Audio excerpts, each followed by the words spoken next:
Demak, Bokira tuyg'ular sahifasida biz chiroyli she'rlardan bahramand bo'ldik. Bu yoqda esa bizning studiyamizda esa yana chiroyli she'rlarni eshityapman G'ofur aka ijrosida. Shukur qilib yashaylik deya chiroyli yashaylik G'ofur aka.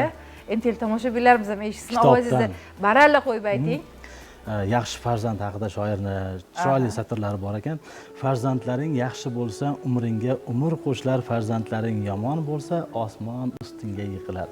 50 yoshdan o'tsa yoshing, farzandlaring kuch-quvvating, ham do'stlar va qardoshlaring bo'lar sirdosh farzandlaring.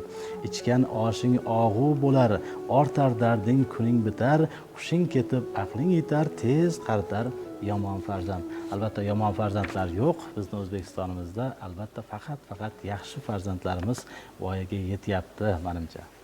Yashang, rahmat deymiz. Demak, bu nasihatomuz she'rlardan, albatta. Va bugun bizning studiyamizda azizlar Mirishkor tumani Chandir qishlog'idan o'z ijod namunalari bilan xalq ko'ngliga kirib borayotgan ijodkor akamiz tashrif buyurganlar. Norqul aka O'rinov, xush kelibsiz bizni Fayziku musiqiy dam olish dasturi studiyasiga. Rahmat. Ertalabdan kayfiyatlar yaxshimi? Rahmat, yaxshi. Xudo shukr, zo'r kayfiyatlar.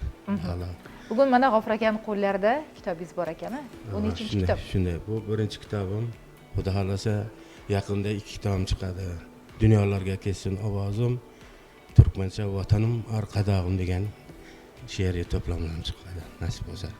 Endi Norqul akaga savolim, Norqul aka ijodni kech boshlagansiz. Shuni sabablari haqida keling. Men yoshligingizda ko'rmaganman, ertachi boshladim. To'g'ri, G'ofurjon. Men 50 yoshdan keyin ijod qilib boshladim. 50 yoshdan keyin, qoyil ana. Mana shu paytgacha 50 keyin qilgan bo'lsam ham bir 900 talar she'riyat qilgan. Endi nima turtki bo'lgan 50 yoshdan keyin? Bilmadim endi, shu Xudo berdi mana shu ijod. Shu san'atga qiziqaman, shu she'riyatga qiziqar edim shundan. Shundan bo'lsa kerak. O'zi bilasizmi, G'ofur aka 50 yoshda o'z-o'zidan ijod tug'ilib qolmaydi. Bu aslida o'sha bolalikda insonning qalbida, ichki tuyg'ularida, yurakni tub-tubida qandaydir bir tuyg'ular bo'ladiki, o'sha xuddiki buloq yopilib qoladi-ku, bekilib qolgan buloq kabi necha yillar davomida turadi va qachondir u buloq albatta ko'z yoradi. Xuddi shunday holat bo'lgan. Menimcha 50 yoshda ana shu tuyg'ular oxiri baribir yuzaga chiqqan. Unga qadar nima faoliyat bilan shug'ullangansiz?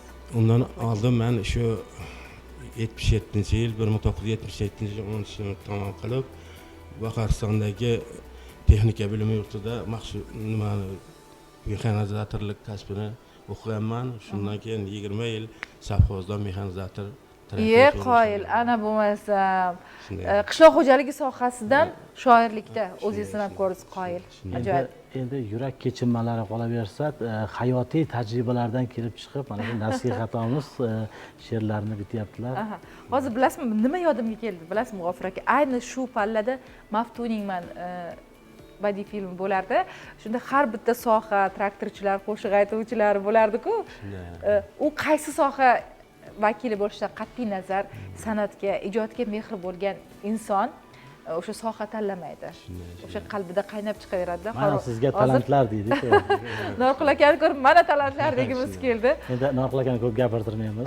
She'rlar bir yangi qaynoq she'rlardan eshitsak, o'zlariga yoqqan chiroyli she'rlardan Norqul aka marhamat kitobni olib bemalol bizga bugun tayyorlab kelgan yangi she'rlaringizdan bemalol o'qib berishingiz mumkin. Bugun Norqul akaning muxlislari ham ko'p lekin. Marhamat, vatan haqida she'r yozganman. İlk bor yozgan she'rlarimdan bu. Vatan ota-ona borlig'im borim. Shonu shuhratimsan nomusi orim. Ko'z ochib ko'rganim nurli chamanim.